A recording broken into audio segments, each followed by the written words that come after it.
Hey, welcome back to Her Nature, the podcast where we talk all about living in our feminine power.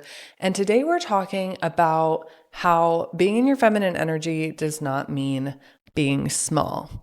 And if I see one more TikTok that tells me that having a job takes us out of our feminine energy and puts us in our masculine, that will be my 13th reason. I'm sick of it. It's so annoying. Like, why is it that when I answer an email, I am now masculine? We got it twisted. So today we're covering it all, divas. We're talking about what feminine energy is, how we got to this place where it's very misunderstood, and also how sometimes for a lot of us, being our biggest, boldest, beautiful self helps us tap into it more than being small ever could. I actually love that feminine energy has become such a buzzword and everybody's so obsessed with it because we're reconnecting with it, we're reclaiming it, and it's fun to see us shift back into prioritizing like living the soft life and feeling intuitive again and resting because, girl, we were not meant to be out here grinding and hating our lives. We're meant to experience life and to nurture those around us. And I love it all. I love intuition. I love the softness. It's all amazing, right? But in some ways, I think extremists on TikTok have taken it too far where it's this weird thing now of like just being dumb. Critically thinking and having more than 5 brain cells is this weird thing that's looked down on these days. And we're trying to find that balance. But I'll tell you one thing, it's not us when we're like, oh my goodness, I don't know. I can't make a decision. And I think another thing that we get wrong is that it's like an aesthetic. And if we're wearing dresses and we're going to get flowers at the farmer's market, then we're in our feminine. That is not real feminine energy either. And trust me, as somebody who loves to put on a little matching workout set and go to a Pilates class, I love all those things. I love being girly, but that's not what femininity truly is at the heart of it. Femininity, simply put, is feeling like yourself. It's being in alignment. And it's not trying to fit into a certain box or into a trend. It's existing in a way that feels natural to you. For some of us, that's not being this small, coy girl. I know for me, it's not. And I've spent a lot of my life, kind of hating that part about myself. I used to smoke a ton of weed to make myself be a little bit more approachable, less loud, less talkative, make myself be not the boldest one in the room because I thought that it was embarrassing and I thought that it wasn't very feminine to be a bold woman. But what I'm learning is that actually trying to shrink myself down put me into my masculine because it was a way of trying to control who I really am. When in reality, we are in our best, beautiful, soft, feminine energy when we're being exactly who we are, when we are living within our nature.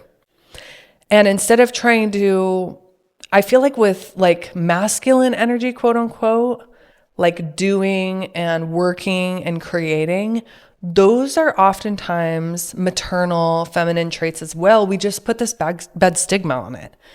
And a lot of us are trying to like heal our way out of that, break out of that. And at the end of the day, I think the more that we can accept our nature and stop trying to make it this big, bad, wrong part of ourselves, the more that we can live within flow, which is what femininity is all about. A big thing that I see online is people saying that when you are too out of your feminine energy, when you're not being soft enough, when you're not being small enough, you won't be able to operate. You will completely burn out. But burning out comes from misalignment and not doing too much. It comes from doing the wrong thing. You can be somebody who wants to be shy and chill and relax and spend a lot of time at home hanging out and relaxing. That's beautiful if that's in alignment for you. But what I find happens oftentimes is that people who are highly ambitious, they're bold, they're creative, they have a lot of energy, These people burn out in the way of forcing themselves to like fit in a little box. And then it ends up turning into frustration. It ends up turning into boredom. They start turning to substances. They start acting toxic because they're not living within their flow.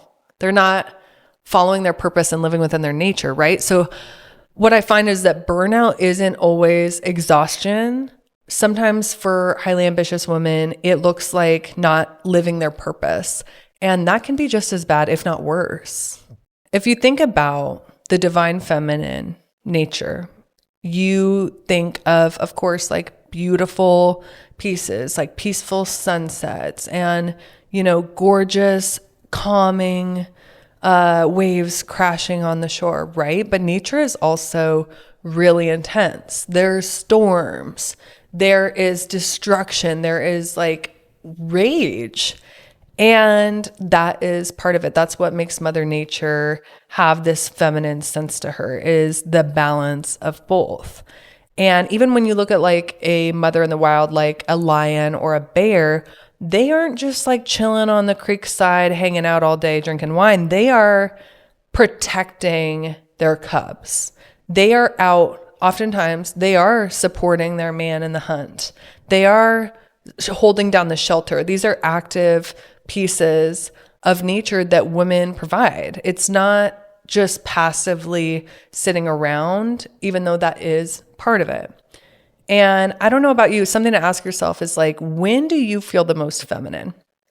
Not how you look, but the feeling in your heart. Like when you are 60, 70 years old, how do you think you're going to feel feminine at that time once your youth and your beauty goes away and you're left with your heart? How are you going to feel feminine? For me, it's dancing. I feel feminine when I'm going outside, when I'm hiking, when I'm hosting or hanging out with friends or doing art, or like so present in a moment that you're laughing and your stomach's hurting and your phones are all away and you're just like living, laughing, loving. Going to the lake with no makeup, the sun's beating down, you get a little crusty, you're hot, and you jump in the water. Like that is so feminine. That's so beautiful. And those are pieces of our life and of our femininity that we can carry into any age, any phase. I felt very feminine being pregnant and giving birth and now being a mom. Like that is the number one thing that makes me feel feminine, but it's not always peaceful and it's not always chill. And especially giving birth, I had a natural home birth and felt so primal, so animalistic.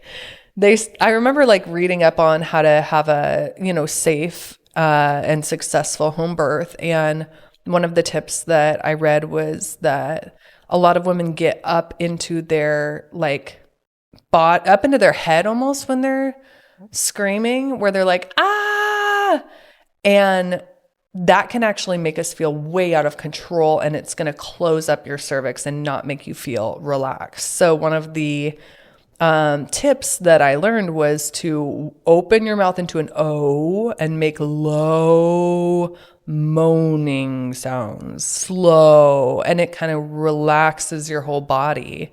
So the whole time that I was in labor, I was making like these very low, like round noises, and I felt like I was turning into a werewolf. Okay. But that is feminine energy. It's primal. It's a little like dangerous and a little crazy. I feel feminine when I have emotions. And I literally just watched White Chicks for the first time this weekend. I don't know why it took me so long to watch that movie. It's so funny. But they showed like what quote unquote like girls being emotional looks like while they're making fun of white girls, right? And there's that part where the white girl goes, oh my gosh, I'm about to have a BF. I'm about to have a BF, a bitch fit. And her sister's like, get out. She's about to have a bitch fit. She's about to have a BF. Get out. You don't want to see this. And that's like what's represented in media, right? Is like this kind of panicky, emotional piece, or we're like crying and we need you to comfort us. But real emotions can be being snappy, being extremely depressed, being sad. Like That is the most beautiful feminine piece of us. It's not digestible. It's not small. It's a little crazy. And that's one of the best parts about women, and men love it. Sometimes it's going to a yoga class. Sometimes it is taking a nap in the middle of the day for no reason. Whatever it may look like, none of the pieces that make me feel feminine are hand in hand with being small. In fact, many of them go hand in hand with being bold. Soft does not equal this passive type of attitude where it's like, I don't know, I'm confused, I'm scared. It can be a piece of that, but oftentimes it's grounded, it's loving. Feminine energy is compassionate and it's warm, and it still has the capacity to be centered into that groundedness, that intuitive nature, where we can say things like, nope, this actually does not work for me. Or no, I'm not interested in eating there tonight. I disagree with that. I have an opinion. Since when is it masculine to like have an opinion? It's so funny to me. And it's like, I feel like these days having any sense of emotional maturity or intellect at all is now called masculine traits. It's weird. When I think of masculinity, I think of like doing the most, like proving yourself and all of these things. Having an opinion and being smart and saying what you feel isn't masculine. That is just grounded and adult level communication. And here's a question for you. Who is the most feminine woman that you can think of? Think about that. For me, when I think of one of the most feminine women today, I think of Miss Sabrina Carpenter. What I love about Miss Sabrina is she is fully herself. She is a performer. She owns the stage. She's not trying to be small. She's funny. She's well-spoken. She's confident. I love that she's like a little playful and sexy and just like this talented woman who's in charge of her career. She has a dream that she's pursuing. I love that. She doesn't apologize for taking up space.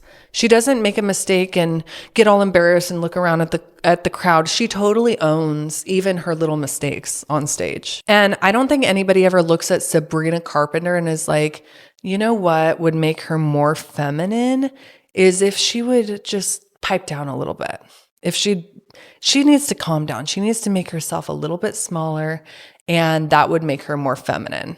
No, her confidence, her authenticity, and her alignment, she's truly living that life that was made for Sabrina Carpenter.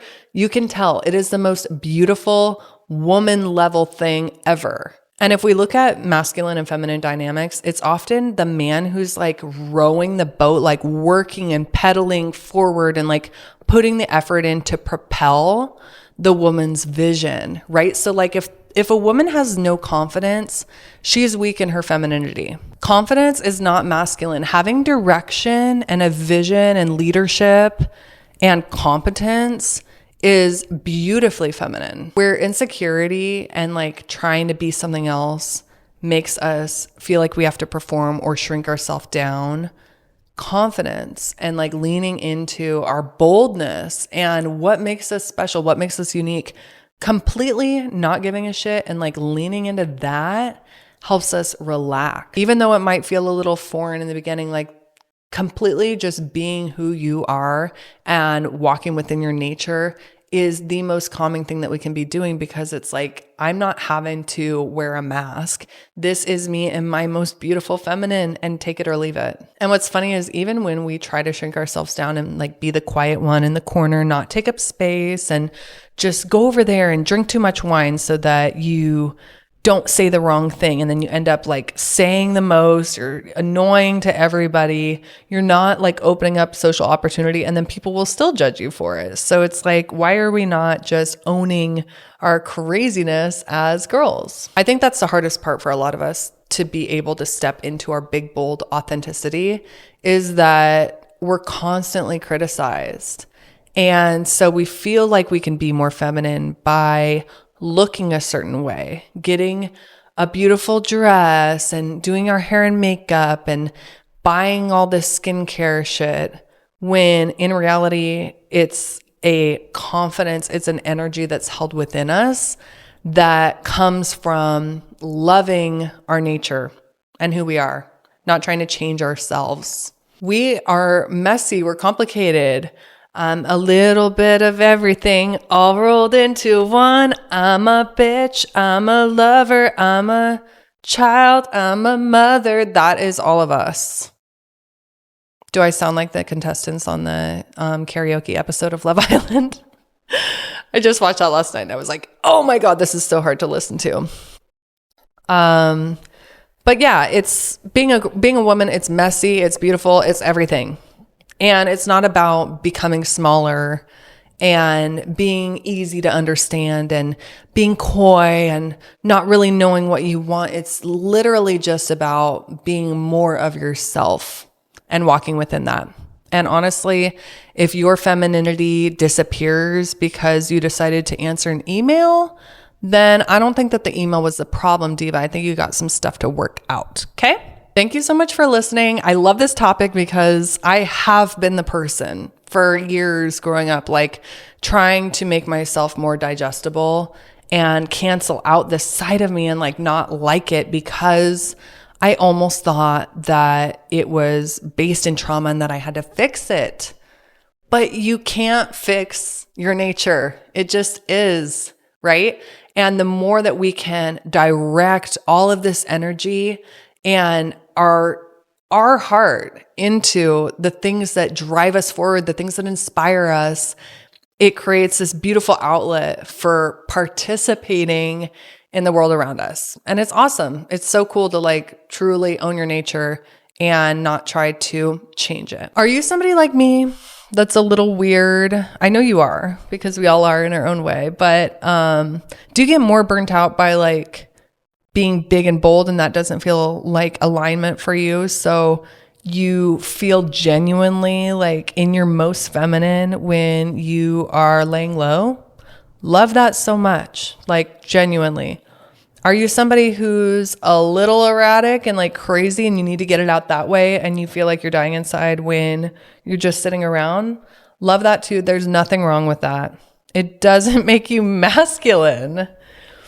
It makes you you, and we love to see that. Either way is fucking amazing. We're all made a little bit differently, and maybe it's a third way. I want to hear about it. Leave me a comment below this episode and tell me how you relate to this and what your experience has been balancing your feminine energy. I know it hasn't worked to try to play small. It never does. Thank you so much for listening, and I'll see you in the next one.